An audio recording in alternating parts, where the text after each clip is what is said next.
La la la, hey, hey, yeah, yeah. Welcome back to the show. Well, the holidays are upon us. That means friends and family will be partaking in those great traditional Christmas dinners where everything goes perfectly. Or not. That's what we want. Exactly. That's what we hope do for. want that, and we have high expectations on ourselves and on our guests. And how do we get through these stressful situations? Well, we're going to find out with Ruth Sermon from CanMediate. Ruth, welcome to the show. It's great to have you here. And I think it really is too bad, Ruth, that this really should be a joyous occasion where we're celebrating our family and friends, but for a lot of people, it becomes a stressful situation, doesn't it? Well, I think, yes, that would be the short answer. For a lot of people, it is very stressful. And you know, some of that is just the fact that it's holidays and there's a lot going on. But some of it we also put on ourselves. And so, you know, have you ever met anybody who the house has to be perfect, Oh, the yes. kids have to be perfect, the food has to be perfect, everything has to be perfect. Well, I have yet to meet, particularly when it comes to kids, any kids who are actually perfect under those circumstances, because they're all excited and so on and so forth. And so sometimes, you know, just kind of taking a step back and saying, what's really important here? What do I want my kids to remember? What do I want my family to remember? The fun times and everybody laughing and me being able to be there rather than being stuck in the kitchen. You know, those kinds of things. Does that make more sense than to make sure that all of the I's are dotted and the T's are crossed and everything's wonderfully in its place? I got to the point where I would say, you know, why don't we clean after Christmas? There's a lot more mess no then. kidding. Yeah, it's true. And, you know, you can get it tidied up ahead of time. Nothing wrong with that.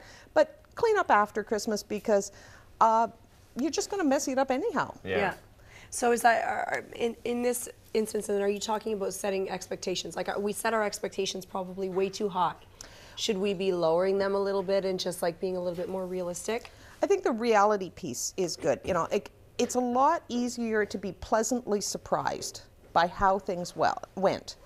And holidays are about enjoyment, at least from my perspective, and being together with people that we care about most of the time, although, you know, my grandmother used to say, friends are God's apology for relatives. And so That's funny. In that context, you know, I mean, every family, every time I say that, it's funny, it resonates with people. And I think we're all in a situation where, you know, we may not necessarily have 100% people that we really want to spend time with. But family is important, and family should be together at the holidays if it's possible. So in that context, yes, the reality piece, if we can set expectations that have a relatively realistic tone to them, but also that's expectations for ourselves. Right. Because it was interesting, I was asked to write an article about 1.5 years ago on mumpreneurs. Okay. So mums who are business owners, parents, and in some cases partners, You're children basically all of around adults. super women. Exactly. Yeah. And how do we juggle things? And one of the things they asked me to focus on was non-negotiables and priorities. Like, how do we set priorities? And I started thinking about what is truly non-negotiable in our lives. Right. So from you, just off the top of your head, what's non-negotiable? Non-negotiable. In other words, it how has I to raise happen. my child, I would Okay. say. How you raise your child? Yeah. What's non-negotiable? Like, it has to be that way, has to be that way? Yeah. That's something that you're not willing to give up on or to let go of. So your values, your Okay. morals, these sorts Yeah, of things. okay, Yeah. I guess I'm trying to think All of right. in context. What here. about things that you're doing? Like you were saying, raising your daughter. What's non-negotiable in terms of what you do? What you do. It's a tough one. It is. So I started out with, Oh, well, but that's good because there aren't many, like, I mean, I think we're more realistic in the sense that you shouldn't be non-negotiable on everything because that's unrealistic, right? but there are a few things. So I started out with my kids, Right. my business, and a few things. And you know, I had a long list, and then I started thinking about it because typically something that is non-negotiable is something that only I can do. And what I came up with as an ultimate list was the only things that are truly non-negotiable for me that no one else can do for me are eat, breathe, sleep, and exercise.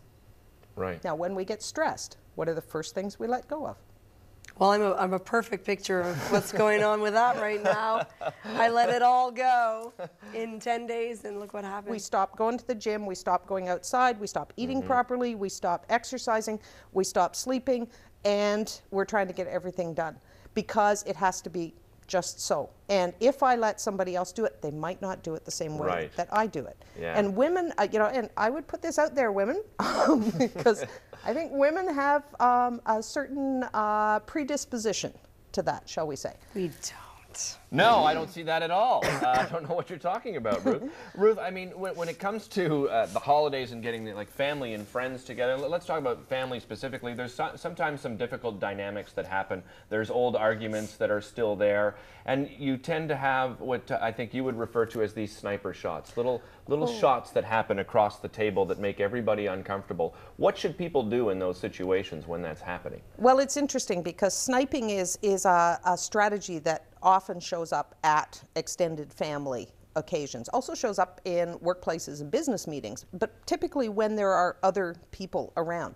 And why is that? Well, because people who are taking little pot shots at other people typically want to do it in an environment where they're less likely to be called on it. Right. And so they rely on the premise that if I take a pot shot at you, you're not going to create a scene. Yeah, you're not going to retaliate. By coming back or asking questions and so on. So from my perspective, you can choose to absorb the hit, and that's exactly what it is. It's a, whoa, you know, that hurt.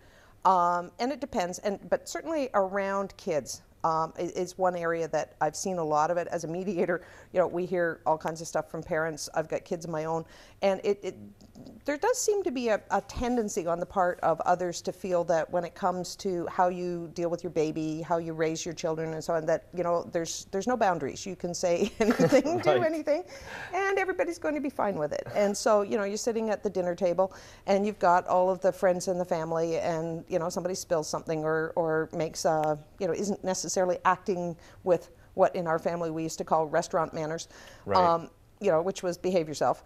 Right. And so somebody says, well, my children would never do that. Or, well, any parent who really knew what they were doing would have dealt with that a long time ago. You know, those kinds of just ding, little digs. Yeah, and it's embarrassing. It right? is. Because you're in front of your family and friends. So when are you going to have that baby? Oh, There's yes. another one. Or, oh, so you two are together, you know, to a boyfriend, girlfriend. So are, you know, is this serious? You know, they're kind of awkward. Yeah. And so in that sense, from my perspective, one of the easiest ways of managing that, particularly if there's a pattern, is just to quietly say, I'm sorry, I'm not sure what you meant by that. And then just shut up. So put them Keep on the looking at spot, them. and then that'll probably end it, is what you're saying? And keep looking at them. Right. Like you're expecting a response. So you're having a conversation without actually having Yes. the words. So what exactly did you mean by that? And then you just shut up. So And don't they be will get shy very to put them uncomfortable. on the spot, because Don't be. you're saying that's how you're going to end this situation, right? Because what message does that send? Right. Sometimes you don't even need to say anything. Yeah. Yeah.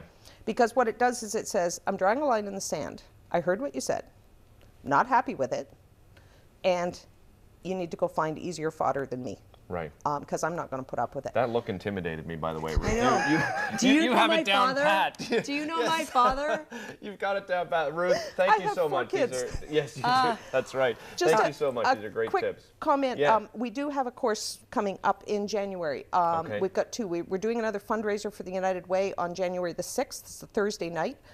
Waive the tuition fee. It's on the website for anybody who's interested. Discover Your RQ. But we also have one coming up, and I'm trying to think of the date. I think it's January the 7th. Okay. January the 14th. It's January the 14th, called I Just Want to Stop Fighting, and it's for families, particularly parents of teenagers. Bring your teens, or teens bring your parents, and we spend the day looking at how to make life just a little easier for everybody. Great idea. Thank you so much. Really appreciate it, Thanks, Ruth. That website is www.canmediate.com. You can find out the full schedule of different workshops that they have available, and help yourself, help your family, and workplaces as well. Yeah, They've got a exactly. lot of options for you.